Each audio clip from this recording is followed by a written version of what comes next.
Hello student, मैं संजय चौहान, भूगोल का अध्यापक। आज हम 6th क्लास का एक महत्वपूर्ण टॉपिक लेकर आए हैं जो सौरमंडल में पृथ्वी। सौरमंडल में पृथ्वी जो हमारे भूगोल से संबंधित हैं, जिसके बारे में हम आज विश्लेषण के साथ अध्ययन करेंगे। सौरमंडल में पृथ्वी का मतलब होता है कि हमारा जो सौरमंडल है उनमें से पृथ्वी एक ग्रह है जिसके बारे में हम पूर्ण रूप से अध्ययन करेंगे। तो सबसे पहले अपन का एक शब्द आता है सौरमंडल। ये क्या होता है? तो प्यारे मित्रों, सौरमंडल का शाब्दिक अर्थ में यदि परिभाषा के रूप में देखें तो सौरमंडल का सीधा अर्थ बनता है कि ब्रह्मांड में पाए जाने वाले सूर्य, ग्रह और विभिन्न प्रकार के क्षुद्र ग्रह, उल्कापिंड, इन सभी का जो समूह बनता है उसको हम क्या कहते हैं? सौरमंडल। और सौरमंडल में ही एक हमारे ग्रह शब्द आता है जो किसी सूर्य या तारे के चारों ओर क्या लगाता है? चक्कर लगाता है, जिसे अपन क्या कहते हैं? ग्रह। और वही ग्रह है हमारा पृथ्वी। तो आज अपन इस सौरमंडल में पृथ्वी से संबंधित जितने भी अपन के जो टॉपिक्स हैं या परिभाषाएं हैं उसका हम विश्लेषण के साथ अध्ययन करेंगे। जैसे अपन सबसे पहले लेते हैं अपन चंद्रकलाएं। चंद्रकलाएं का मतलब होता है चंद्रमा में पड़ने वाली विभिन्न आकृतियां। चंद्रमा में पड़ने वाली विभिन्न आकृतियां। प्यारे स्टूडेंट, आपने कभी कभी देखा होगा कि चंद्रमा कभी थाली के समान गोल दिखाई देता है और कभी शिव के जटाओं के अंदर बना हुआ जो चंद्रमा है उसकी आकृति की छोटी सी लकीर के रूप में दिखाई देता है। कभी आधा चांद दिखाई देता है और कभी बिल्कुल भी चांद दिखाई नहीं देता। ये सब किसकी बात हो रही है? चंद्रकलाएं की। किसकी बात हो रही है? चंद्रकलाएं। यदि अपन चंद्रकलाएं की परिभाषा पूछ ले कि चंद्रकलाएं की परिभाषा क्या है, तो इसकी सीधी सी परिभाषा है चंद्रमा प्रतिदिन अलग अलग समय पर अलग आकार तथा अलग स्थितियों में दिखाई पड़ता है। वापस एक बात सुन लेना, चंद्रमा प्रतिदिन अलग अलग समय पर अलग आकार तथा अलग स्थितियों में दिखाई पड़ता है, उसे ही हम चंद्रकलाएं कहते हैं। जैसे एग्जाम्पल के रूप में आपने देखा होगा कभी चांद इस तरह गोल दिखाई देता है, कभी चांद इस तरह दिखाई देता है और कभी चांद बिल्कुल लकीर की तरह दिखाई देता है और कभी चांद बिल्कुल दिखाई नहीं देता है। तो ये सारी स्थितियां क्या दिखाती है? चंद्रकलाएं की दिखाती है। तो आपको याद रखना है जो चंद्रमा की अलग अलग स्थिति के आधार पर जो आकृति बनती है वही क्या होती है? चंद्रकलाएं होती हैं। तो अब अपन देखेंगे कि चंद्रकलाएं की स्थिति कब किस तरह की होती है। इसमें देखिए पूर्ण चंद्रमा, जिसमें चंद्रमा एक थाली के समान गोल दिखाई देता है। आपने कभी पूर्णिमा देखी होगी और पूर्णिमा के शाम के समय जब चंद्रमा होता है बहुत बड़ा और एकदम गोल थाली के समान होता है। तो पूर्ण चंद्रमा एक महीने में एक बार पूर्णिमा को दिखाई देता है। याद रख लेना, यदि आपसे सवाल पूछ लिया जाए कि पूर्ण चंद्रमा किस दिन दिखाई देता है तो सीधा कह देना पूर्णिमा को दिखाई देता है। और कितने महीने बाद दिखाई देता है? तो एक महीने के बाद चंद्रमा पूर्ण रूप से गोल दिखाई देता है। उस समय तिथि क्या होती है? पूर्णिमा तिथि होती है। क्या होती है तिथि? पूर्णिमा। लेकिन 15 दिन बाद, मतलब पूर्ण चंद्रमा जब बन जाता है, जैसे इस तरह गोल बन जाता है, उसके बाद 15 दिन, कितने दिन बाद? 15 दिन बाद दिखाई नहीं देता। मतलब 15 दिन बाद ये चंद्रमा अलग अलग विभिन्न चंद्रकलाओं में परिवर्तित होते होते चंद्रमा एकदम दिखाई नहीं देता है। तो जब दिखाई नहीं देता है ये नए चंद्रमा की रात्रि या अमावस्या की होती है। और उस समय बाद जब चंद्रमा दिखाई नहीं देता है उस समय के बाद चंद्रमा धीरे धीरे पूर्ण दिखाई देने लगता है, क्योंकि उसके बाद चंद्रमा की छोटी छोटी कलाओं से लगाकर धीरे धीरे पूर्ण चंद्रमा की ओर बढ़ता है। इसलिए नया चांद चंद्रमा की रात्रि या अमावस्या होती है। तो याद रख लेना है चंद्रमा पूर्ण रूप से कब दिखाई नहीं देता है? तो अमावस्या को। चंद्रमा पूर्ण रूप से कब दिखाई देता है? पूर्णिमा को। याद रखना है। देखो प्यारे स्टूडेंट, एक बात याद रख लेना है, जब चंद्रमा पूर्ण रूप से दिखाई देता है उस समय जो पक्ष होता है उसे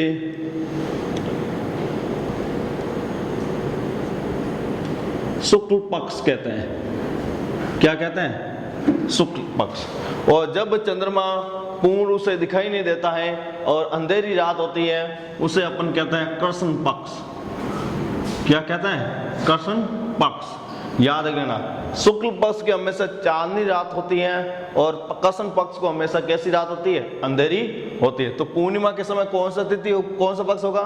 शुक्ल पक्ष। और अमावस्या के समय कौन सा हो जाएगा? कृष्ण पक्ष हो जाएगा। तो अब अपन लग चलते हैं अगले बिंदु की बात करते हैं। तो अगले बिंदु की बात करें तो खगोलीय पिंड। खगोलीय पिंड का मतलब ब्रह्मांड में पाए जाने वाले सभी प्रकार के जो पिंड होते हैं उसे हम क्या कहते हैं? खगोलीय पिंड। तो इसमें परिभाषा अपने माध्यम से देखते हैं, जैसे सूर्य है, चंद्रमा है तथा वे सभी तत्व, चाहे वो ग्रह हो चाहे उपग्रह हो, सूर्य, चंद्रमा तथा वे सभी तत्व जो रात के समय आसमान में चमकते हैं, आसमान में क्या करते हैं? चमकते हैं, उसे अपन क्या कहते हैं? खगोलीय पिंड। जैसे अपन को एग्जाम्पल के रूप में सूर्य दिन को चमकता है, चंद्रमा रात को चमकता है तथा रात के समय और बहुत सारे छोटे छोटे तारे दिखाई देते हैं, वो सभी क्या कहलाते हैं? खगोलीय पिंड कहलाते हैं। आपको पता ही है सूर्य हमारे ऊर्जा का एक महत्वपूर्ण स्रोत है। सूर्य हमारा ऊर्जा का एक क्या है? महत्वपूर्ण स्रोत है। हमें जो दिन के समय जो प्रकाश मिलता है या धूप मिलती है जिससे हम विभिन्न प्रकार की क्रियाएं करते हैं, वो सारा का सारा प्रकाश हमें कहाँ से मिलता है बच्चों? सूर्य से मिलता है। कहाँ से मिलता है बच्चों? सूर्य से मिलता है। और सूर्य के जो प्रकाश होता है वो मनुष्य भी लेता है, पशु भी लेता है, यहाँ तक वनस्पति भी लेती है। तो सूर्य का जो प्रकाश है वो सभी जीव, प्राणी और वनस्पति के लिए लाभदायक होता है। और उसके बाद अपन चंद्रमा है। चंद्रमा आपको मालूम होना चाहिए पृथ्वी का एकमात्र जो प्राकृतिक उपग्रह है वो कौन सा है? चंद्रमा। याद रख लेना बच्चों, पृथ्वी का एकमात्र प्राकृतिक उपग्रह कौन सा है? चंद्रमा। ठीक है। अब यदि अपन अगली बात चलें तो देखते हैं तारा। तारा, सूर्य एक तारा है। क्या है? सूर्य भी एक क्या है? तारा है। लेकिन हम इसे भगवान के रूप में भी देखते हैं, क्योंकि सूर्य एक भगवान के रूप में इसलिए देखते हैं कि हमारे पुराण, शास्त्र, वेद इन सब के अंदर सूर्य को एक भगवान का दर्जा दिया गया है। लेकिन वास्तविक रूप से वो क्या है? तारा है। यदि तारे की बात करें, वे खगोलीय पिंड जिनकी अपनी उष्मा व प्रकाश होता है। देखो, वे खगोलीय पिंड जिनकी अपनी क्या होती है? उष्मा भी होती है और क्या होता है? प्रकाश। और आपको मालूम ही है सूर्य उष्मा और प्रकाश का क्या है? स्रोत है, जिनकी स्वयं की उष्मा और क्या होती है? प्रकाश होता है, जिसमें वे बहुत बड़ी मात्रा में उष्मा तथा प्रकाश को उत्सर्जित करती हैं। और सूर्य है, जब आपने देखा होगा कि बहुत बड़ी मात्रा में दिन के समय प्रकाश और ऊर्जा को क्या करता है? बाहर निकालता है। यदि आपसे पूछ ले कि सूर्य है या तारे हैं, उसमें ये इतनी उष्मा आई कहाँ से या उष्मा पैदा होती कैसे है? तो आपको याद रखना है बच्चों कि सूर्य हो या कोई भी तारा हो, सूर्य हो या कोई भी तारा हो, उसके अंदर उष्मा का जो महत्वपूर्ण स्रोत है वो हाइड्रोजन प्लस हीलियम गैस है। कौन सा है? हाइड्रोजन प्लस हीलियम गैस है, क्योंकि हाइड्रोजन और हीलियम जो गैस है आपस में क्या करती हैं? क्रियाएं करती हैं। और जब आपस में क्रियाएं करती हैं तो बड़ी मात्रा में प्रकाश और ऊर्जा मुक्त होती है। वापस याद रख लेना है कि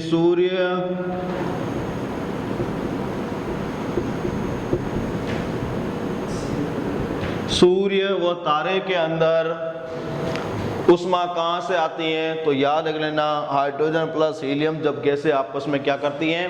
क्रियाएं करती हैं, और उसी क्रिया के दौरान बहुत बड़ी मात्रा में ऊर्जा मुक्त करती है। वही ऊर्जा हमारे प्रकाश और उष्मा का क्या बनता है? स्रोत बनता है। यदि अपन अगले बिंदु की बात करें तो है नक्षत्र मंडल। आपको पता है हमारे जीवन है, हमारे लाइफ में इस नक्षत्र मंडल का बड़ा योगदान है। हमारे कर्म योग हैं, हमारी परंपराएं हैं, हमारी रीति रिवाज है, इसी नक्षत्र मंडल से जुड़े हुए हैं। हमारा जो ग्रहों की जो चाल होती है वो हमारे जीवन को क्या कर देती है? प्रभावित कर देती है। यदि आपसे पूछ ले जाए कि नक्षत्र मंडल क्या है, बच्चों क्या पूछ लिया जाए कि नक्षत्र मंडल क्या है? तो नक्षत्र मंडल की सीधी भाषा में यदि परिभाषा पूछी जाए तो परिभाषा है, रात्रि में आसमान में दिखाई देने वाले, रात्रि में आसमान में दिखाई देने वाले तारों के विभिन्न समूह को जिनकी कोई आकृतियां होती है। याद रख लेना, रात्रि में आसमान में दिखाई देने वाले विभिन्न समूह को जिनकी कोई आकृतियां होती हैं उसे नक्षत्र मंडल कहा जाता है। याद रख लेना, नक्षत्र मंडल की एक निश्चित क्या होती है? आकृति होती है, और वो आकृति किससे बनती है? तारों के समूह से। याद रख लोगे कि तारों के समूह से बने हुए एक निश्चित आकृति को ही हम क्या कहते हैं? नक्षत्र मंडल। और इसी एक नक्षत्र मंडल का एग्जाम्पल दिया गया है अर्सा मेजर। यदि पूछ लिया जाता है बच्चों कि नक्षत्र मंडल का उदाहरण बताइए, तो पहला कौन सा होगा? अर्सा मेजर या बिग बियर। नाम एक ही है, इसे दो नामों से जानते हैं, अर्सा मेजर या बिग बियर। एक इसी तरह नक्षत्र मंडल है। और यदि अर्सा मेजर या बिग बियर का यदि भाग है, एक कौन सा? Small Bear. याद रख लेना, अर्सा मेजर या बिग बियर का भाग कौन सा है? स्मॉल बियर, जिसे हम क्या कह सकते हैं? सप्तऋषि नक्षत्र। क्या कह सकते हैं? सप्तऋषि नक्षत्र। सप्तऋषि नक्षत्र के अंदर 7 ऋषियों से रूप में बने हुए तारों का एक क्या होता है? समूह होता है। याद रख लेना बच्चों कि इन सप्तऋषि या स्मॉल बियर नक्षत्र मंडल क्या होता है? तो सप्तऋषि में 7 ऋषियों के संबंधित 7 तारे होते हैं, जिसके जो समूह बनता है उसे सप्तऋषि मंडल कहा जाता है। यदि सप्तऋषि मंडल के बारे में यदि परिभाषा देखें तो इसमें आपको लिखी हुई है, 7 ऋषि तारों के समूह को क्या कहा जाता है? सप्तऋषि मंडल। ये किसका भाग है? अर्सा मेजर का भाग है। किसका भाग है? अर्सा मेजर का भाग है। यदि आपसे बच्चों पूछा जाए कि सप्तऋषि या स्मॉल बियर किसका भाग है, तो अर्सा मेजर का भाग है। यदि मैं डायग्राम के माध्यम से यदि बताता हूं, तो आपके मैंने सामने सप्तऋषि मंडल का एक छाया बनाई है या कॉपी बनाई है, जिसमें आपको मुख्य रूप से 7 तारों के माध्यम से मैंने बताया कि सप्तऋषि मंडल किस आकृति में या किस रूप में दिखाई देता है। तो सप्तऋषि में देखो 1 number, 2 number, 3 number, 4 number, 5 number, 6 number और 7 नंबर। ये जो आकृति बनी है वो किसकी हुई? सप्तऋषि मंडल की हुई। याद रखना बच्चों, इसमें 7 तारों का समूह है और 7 तारे 7 ऋषियों के बारे में बताते हैं, और उन्हीं तारों का जो समूह बना हमने सप्तऋषि मंडल दिया है। और मैंने आपको बता दिया है कि किस तरह 7 तारे होते हैं जो इस सप्तऋषि मंडल की आकृति निश्चित करते हैं। और आपको मालूम ही है, जिस साइड सप्तऋषि मंडल होता है लगभग उत्तर दिशा में बनता है, और उत्तर दिशा के अंदर ही एक और तारे का निर्माण होता है, उसको कहते हैं हम ध्रुव तारा। क्या कहते हैं? ध्रुव तारा। आपको मालूम ही है ध्रुव तारा हमेशा उत्तर दिशा में ही रात को 10:30-11 बजे की जो रात्रि होती है उसके बाद दिखाई देता है। यदि आपसे पूछ लिया जाए बच्चों ये ध्रुव तारा का निर्माण कैसे हुआ है, यदि अपन काल्पनिक भाषा से देखा जाए तो हमारे देश के अंदर या भारतवंश के अंदर एक राजा हुए थे उतानपाद। कौन हुए थे? उतानपाद राजा हुए थे। उनकी 2 रानियां थी। एक बड़ी रानी थी जिसका पुत्र हुआ था ध्रुव, और दूसरी रानी थी और उसका पुत्र था। लेकिन राजा उतानपाद बड़ी रानी के बच्चों से ज़्यादा लगाव ना करके छोटी रानी के बच्चों को लगाव करता था, और जब ध्रुव उनसे पिता का प्रेम नहीं मिला तो वो जंगल में जाकर भगवान विष्णु की पूजा करने लगे, और लंबी समय तक विष्णु की पूजा की। और विष्णु की पूजा करने के बाद उन्हें भगवान के दर्शन हुए, और दर्शन होने के बाद उनको कहा गया कि आपकी मुक्ति के बाद आप हमारे ब्रह्मांड के अंदर या हमारे आसमान या नक्षत्र के अंदर एक तारा के रूप में आप अपने जगह विद्यमान करोगे, जिसे हम ध्रुव तारा के नाम से जाना जाएगा। तो ध्रुव तारा की यदि काल्पनिक कहानी देखी जाए तो ये है, और ऐसे अपन देखते हैं ध्रुव तारा एक ब्रह्मांड का क्या है? एक भाग है। क्या है? भाग है। यदि अपन ध्रुव तारे की बात करें या यदि पूछ लिया जाए कि ध्रुव तारा है उसकी विशेषता क्या है या उसे किस तरह समझा जा सकता है, तो सर्वप्रथम हम ध्रुव तारे की बात में पहली विशेषता लेते हैं। ध्रुव तारा हमेशा उत्तर दिशा का निर्धारण करता है। ध्रुव तारा हमेशा किस दिशा का निर्धारण करता है? उत्तर दिशा। इसका मतलब यह हुआ है कि ध्रुव तारा हमेशा उत्तर दिशा में ही दिखाई देगा। किस दिशा में दिखाई देगा? उत्तर दिशा में ही दिखाई देगा। यदि इसके दूसरे बिंदु की बात करें, यह आसमान में हमेशा एक ही स्थान पर रहता है। आसमान हमेशा मतलब ये हमारे जो ब्रह्मांड है या हमारा जो सौरमंडल की साइड है उसके अंदर सिर्फ एक ही दिशा मतलब उत्तर दिशा में ही स्थित होता है, बाकी कोई दिशा में ये दिखाई नहीं देता। इससे हम क्या है कि प्राचीन काल के अंदर जब हमारे पास यदि किसी प्रकार का ट्रम कंपास नहीं था या दिशा सूचक यंत्र नहीं था, तो उस समय हमें दिशा या रास्ते की ढूंढने की बात होती थी, तो उस समय हम उत्तर दिशा के निर्धारण करने के लिए ध्रुव तारा का ही प्रयोग करते थे। यदि अपन तीसरे विशेषता की बात करें तो सप्तऋषि नक्षत्र मंडल से ध्रुव तारा का निर्धारण किया जा सकता है। यदि आपको सप्तऋषि नक्षत्र मंडल के बारे में जानकारी है या आपको पता है ये किस दिशा में बनता है, तो आप किसको देख सकते हो? ध्रुव तारा। क्योंकि सप्तऋषि मंडल के जो दो तारे हैं उसकी सीधी नजर से हम उसको देख सकते हैं। यदि दो सप्तऋषि तारे उसके अंदर ध्रुव तारे के बीच में आते हैं। यदि अपन अगले जो टॉपिक है क्या है? ग्रह। आपको मैंने पहले ही बताया था ग्रह क्या होता है। तो ग्रह क्या होता है, तो सबसे पहले एक बात याद रख लेना है कि ग्रह हमेशा किसी तारे के चारों ओर क्या लगाते हैं? चक्कर लगाते हैं। तो ये मान लो एक तारा है, क्या है? तारा। और इस तारे के चारों ओर क्या लगाता है? ये चक्कर लगाता है। जैसे ये मान लो ये हमारा चक्कर है और ये जो पिंड है वो इस तारे के चारों ओर क्या लगा रहा है? चक्कर लगा रहा है। तो किसी तारे के चारों ओर चक्कर लगाने वाले पिंड को हम क्या कहते हैं? ग्रह कहते हैं। क्या कहते हैं? ग्रह। तो इसी तारे को अपन क्या मान लो? सूर्य। क्योंकि हमारे सौरमंडल का तारा कौन है? सूर्य। हमारे सौरमंडल का तारा कौन है? सूर्य है। और सूर्य के चारों ओर जो चक्कर लगाने वाले जो भी पिंड है वो क्या कहलाते हैं? ग्रह कहलाते हैं। क्या कहलाते हैं? ग्रह कहलाते हैं। तो अब इसके अंदर अपन देखते हैं परिभाषा। ऐसे खगोलीय पिंड जो सूर्य के चारों ओर, याद रख लेना, ऐसे खगोलीय पिंड जो सूर्य के चारों ओर क्या लगाते हैं? चक्कर लगाते हैं, उसे अपन क्या कहते हैं? ग्रह। अभी मैंने आपको बताया था कि बीच में तारा होता है, उसके चारों ओर जो भी पिंड सूर्य के चक्कर लगाएगा वो क्या कहलाएगा? ग्रह। यदि अपन को पूछ ले ग्रह शब्द को अंग्रेजी भाषा में किस नाम से जानते हैं, तो इसे हम प्लेनेट कहते हैं। क्या कहते हैं? प्लेनेट कहते हैं। याद रख लेना है, प्लेनेट शब्द अंग्रेजी भाषा का है जिसे हम ग्रह हिंदी शब्द में कहते हैं। यदि ग्रीक भाषा में ग्रह को क्या कहा जाता है, तो ग्रीक भाषा के अंदर ग्रह को प्लेनेटाइड कहा जाता है। प्लेनेटाइड कहा जाता है। याद रख लेना, ग्रीक भाषा में ग्रह को प्लेनेटाइड कहा जाता है, जिसका शाब्दिक अर्थ होता है भ्रमक, अर्थात चारों ओर घूमने वाला। भ्रमक या चारों ओर घूमने वाला। याद रख लेना, किस तरह यह सूर्य है और इसके चारों ओर क्या कर रहा है? घूमने वाला या भ्रमक करने वाला क्या कहलाता है? ग्रह कहलाता है। और आपको मालूम ही है हमारी पृथ्वी है जो सूर्य के चारों ओर क्या लगाती है? चक्कर लगाती है। तो इसका मतलब पृथ्वी हमारी क्या हुई? ग्रह हुई। क्या हुई? ग्रह हुई। याद रख लेना है, पृथ्वी किसके चारों ओर चक्कर लगाती है? सूर्य के। इसलिए पृथ्वी भी क्या हुई? एक ग्रह हुई।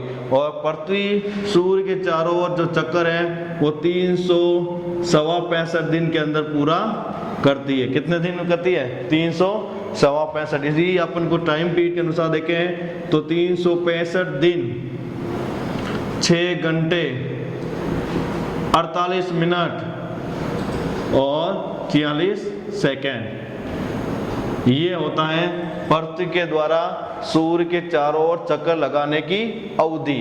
एक साल के अंदर सूर्य के चारों ओर पृथ्वी क्या लगा लेती है? चक्कर। और उस साल के अंदर दिन कितना होता है? 365 दिन।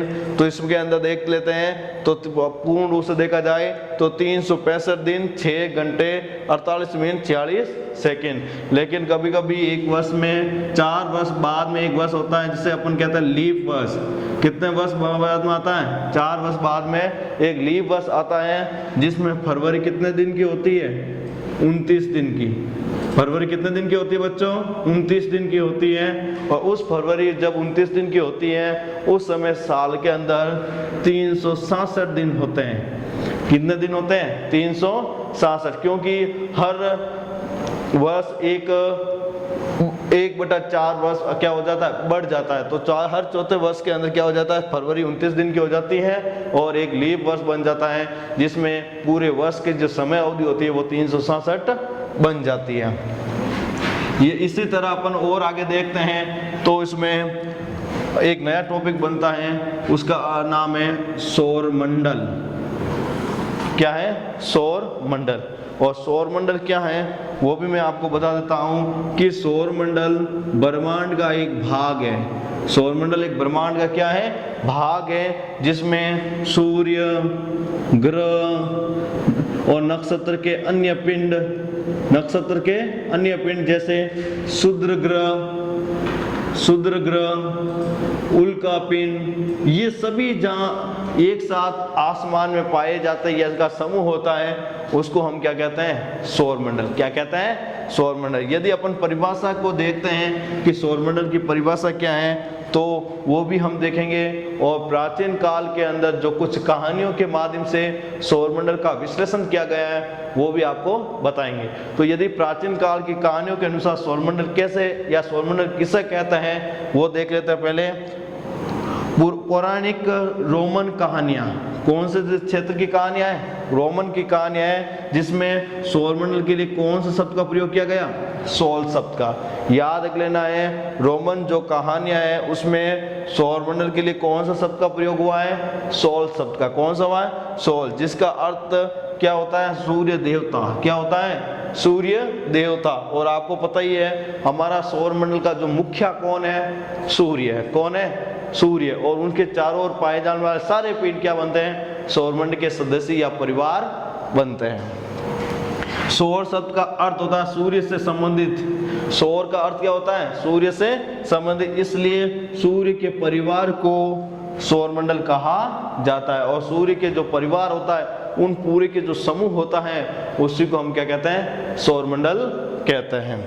यदि अपन सौर मंडल की परिभाषा को देखते हैं तो इसकी परिभाषा क्या है वो भी देखेंगे, और पौराणिक कहानियां हैं उसके अंदर हमारे सौरमंडल का नामकरण कैसे हुआ वो हमने देख लिया है। यदि परिभाषा देखें तो सूर्य, नवग्रह, उपग्रह तथा कुछ अन्य खगोलीय पिंड जैसे क्षुद्र ग्रह एवं उल्का पिंडों के समूह को हम क्या कहते हैं? सौरमंडल।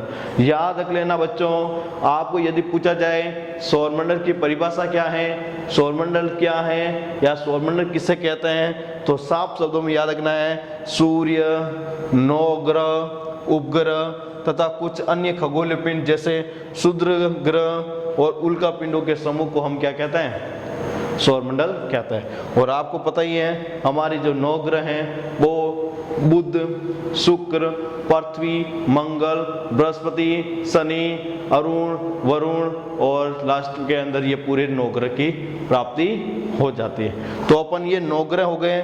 और फिर एक शब्द आया उपग्रह। देखो जिस तरह हमने पढ़ा था ग्रह क्या होता है, ग्रह किसके चारों ओर चक्कर लगाता है? सूर्य या तारे के ओर चक्कर लगाता है, जबकि उपग्रह होते हैं वो ग्रह के चारों ओर क्या लगाते हैं? चक्कर लगाते हैं। एक मैं आपको उदाहरण के माध्यम से बता देता हूँ कि जैसे ये हमारा एक तारा हुआ या सूर्य हुआ, ठीक है, इसके चारों ओर जो चक्कर लगाते हैं, जैसे ये हमारी पृथ्वी हुई, तो सूर्य या तारे के चारों ओर चक्कर लगाएं तो वो क्या हो गया?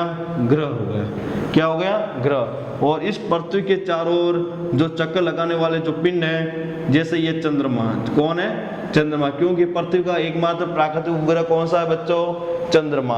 तो ये है हमारी पृथ्वी और ये है हमारा चंद्रमा। जो चंद्रमा किसके चारों ओर चक्कर लगा रहा है? पृथ्वी के। और इसी को हम क्या कहते हैं? उपग्रह।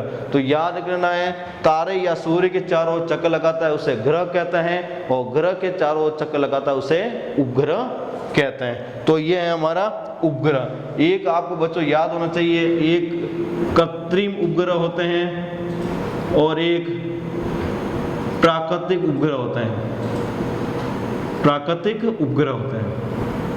उपग्रह भी 2 प्रकार के होते हैं, एक कृत्रिम उपग्रह होता है और एक प्राकृतिक उपग्रह होता है। कृत्रिम उपग्रह वो उपग्रह होते हैं जो मानव द्वारा तकनीकी के माध्यम से बनाए हुए होते हैं। याद रखना कृत्रिम उपग्रह वे उपग्रह होते हैं जो मानव द्वारा तकनीकी के माध्यम से बनाए हुए होते हैं, और प्राकृतिक उपग्रह बच्चों वे उपग्रह होते हैं जिसके बनाने में मनुष्य का कोई हस्तक्षेप या कोई प्रकार का योगदान नहीं होता है, उसे कृत्रिम उपग्रह कहा जाता है। ये हुए हमारे ग्रह उपग्रह। इसके अलावा जो अन्य खगोलीय पिंड जैसे क्षुद्र ग्रह, क्या है क्षुद्र ग्रह, तो यदि आपसे पूछा जाए क्षुद्र ग्रह कहाँ पाए जाते हैं तो आपको बच्चों सीधे से याद रखना है कि क्षुद्र ग्रह हमेशा मंगल ग्रह व बृहस्पति